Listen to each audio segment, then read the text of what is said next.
Olá, sejam bem-vindos à nossa disciplina de operações unitárias.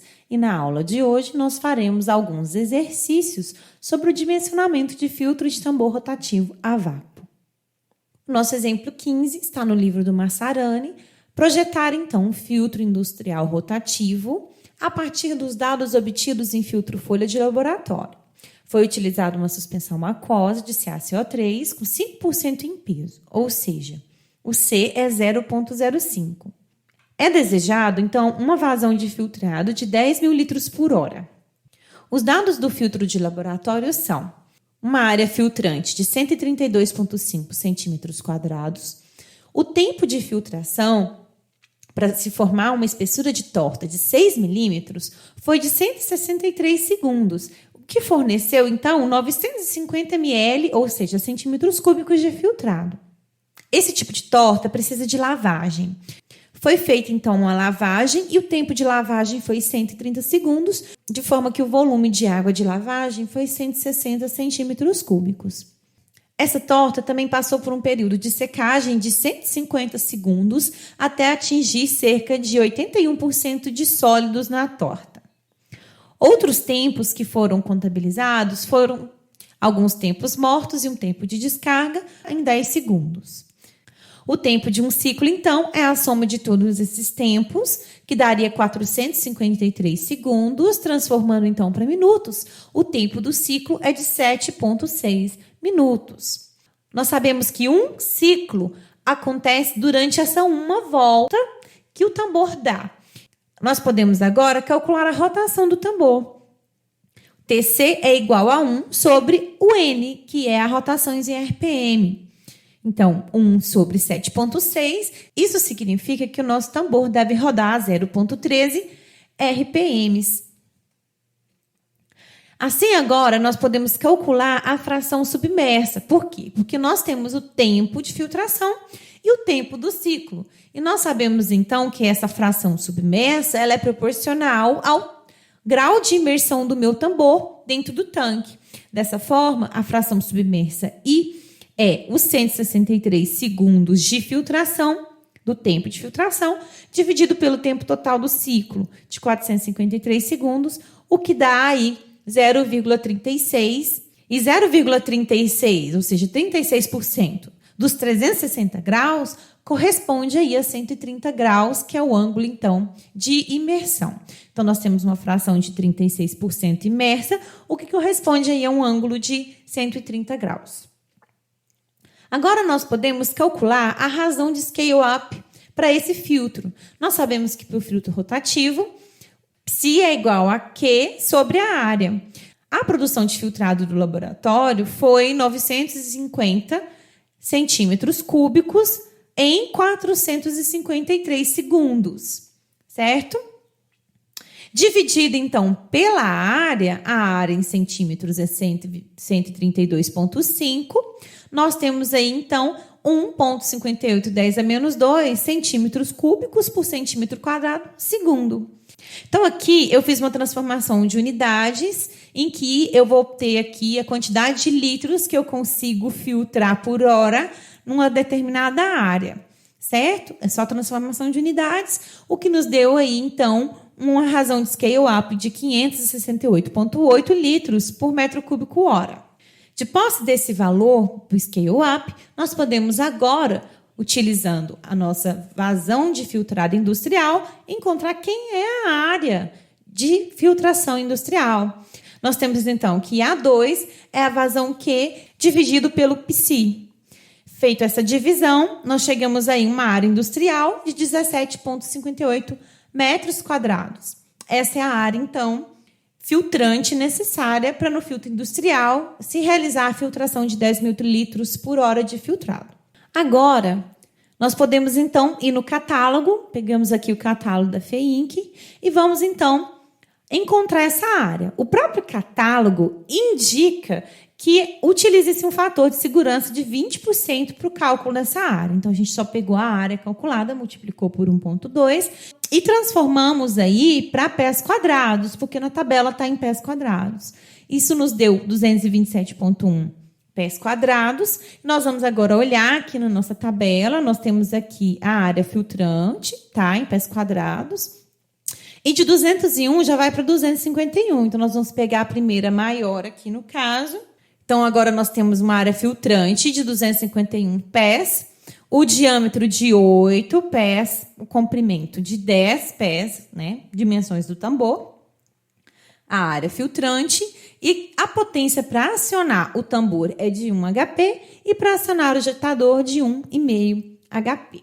Então, esse foi um exemplo em que nós, tendo então a vazão de filtrado requerido industrialmente, a partir de testes de laboratório, nós encontramos então quem seria a área, né, filtrante necessária no tambor industrial e nós dimensionamos o nosso tambor. Nesse exemplo 16, os seguintes dados foram obtidos em 2 experiências conduzidas no mesmo filtro rotativo, com a mesma suspensão, a uma mesma temperatura e pressão. Então, nós temos aqui um primeiro conjunto de dados e um segundo conjunto de dados. Nós podemos observar que o ângulo de imersão nesses 2 testes foi mantido. Nós variamos a rotação e isso nos deu, então, uma produção de filtrado diferente.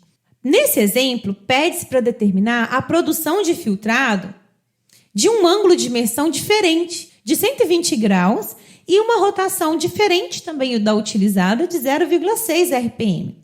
Então, ele está pedindo aqui para a gente estimar as condições de filtração para o mesmo equipamento, mas com um grau de imersão diferente e uma rotação diferente daqueles utilizados. Pedindo, então, para a gente calcular essa produção de filtrado. O que acontece? Vamos pensar um pouco na filtração. Nós temos aqui a nossa equação, né, fundamental da filtração. E já que o experimento foi realizado com o mesmo tambor, essa área aqui de filtração é fixa. Ela não foi mencionada, mas para cada experimento nós temos a mesma área. E as mesmas condições, tanto do fluido, tá, quanto da concentração inicial de sólidos. O que isso implica, então? Implica que o RM do meio filtrante e a propriedade da torta também são constantes, certo? Mas aqui eles não são conhecidos. O que a gente pode, então, fazer aqui?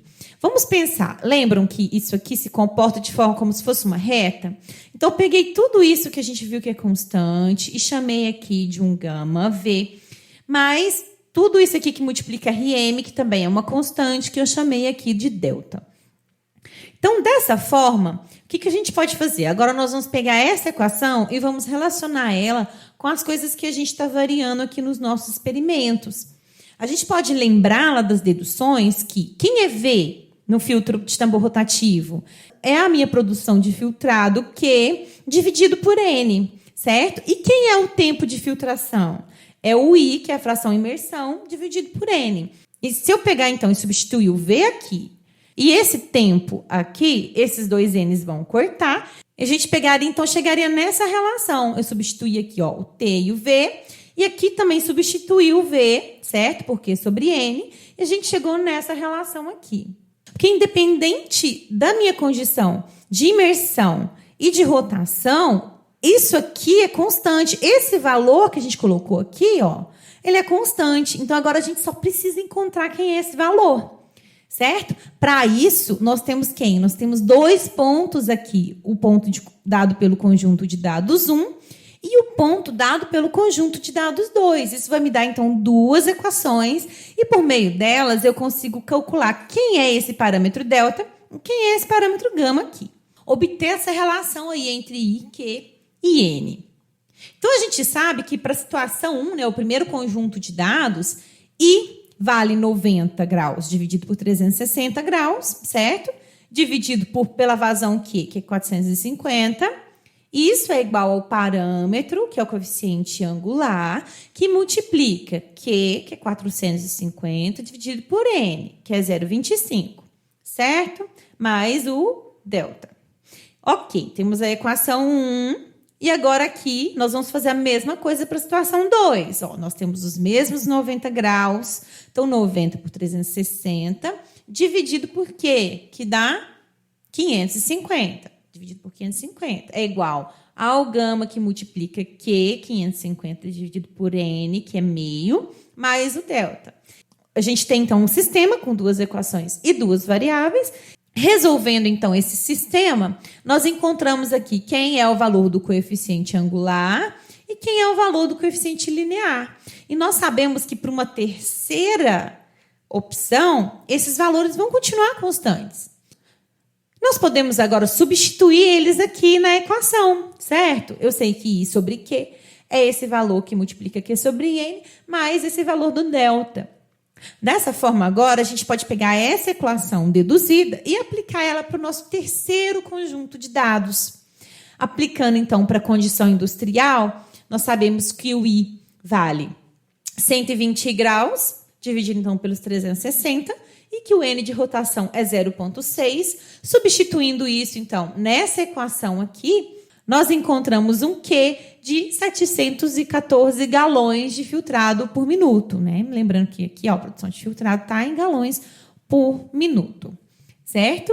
Dessa forma, a gente consegue prever, então, a partir de condições operacionais anteriores, quais seria, então, a produção de filtrado, se eu mudar o grau de imersão ou mesmo a rotação desse meu tambor. No filtro prensa, a gente viu que o valor da resistência do meio filtrante não era assim tão significativa. Mas no caso do filtro de tambor rotativo, será que essa parte aqui da equação, né, desse parâmetro delta que realmente influencia nos resultados, dá uma influência grande? Ou seja, será que a resistência do meio filtrante é importante na filtração, no filtro de tambor rotativo? Então, será que RM é desprezível? Que tal nós testarmos, né? Então, é isso que a gente vai fazer. Então, agora, nós vamos supor, então, que o delta é desprezível, certo? Ou seja, a resistência do meio filtrante não influencia. Dessa equação, nós caímos para essa. Eu passo o Q multiplicando, isolo o Q, então eu chego nessa relação. Fazendo Q3 dividido pelo primeiro conjunto de dados, a gente chegaria aqui que Q3 é Q1, que multiplica o NI da condição 3 pelo NI da condição 1, elevado a meio. A gente também poderia fazer isso, né, para o conjunto de dados 2 aqui. Fazendo, então, isso, né, substituindo esses valores, a vazão prevista, Q3, daria 805 galões de filtrado por minuto, se eu partisse dos primeiros dados, e daria 696 galões de filtrado por minuto, se eu partisse apenas aqui desse segundo conjunto de dados. Ou seja, valores aí bem diferentes daqueles que nós obtivemos, levando em consideração o que o delta é importante. Ou seja, nós chegamos à conclusão que RM aqui, no caso da filtração, no filtro de tambor rotativo, não é desprezível. E assim, né, nós temos que realmente ficar com aquele resultado anterior de 714 galões de filtrado por minuto. Como atividades da aula 22, sugiro que vocês refaçam os exercícios, né, que nós fizemos aqui e resolvam exercícios de outros livros. Como atividade, então, da empresa, procurar catálogos de filtros de tambor rotativo, escolher o tema para poder fazer o projeto orientado de filtros prensa. É isso, vejo vocês, então, na nossa próxima aula. Até mais!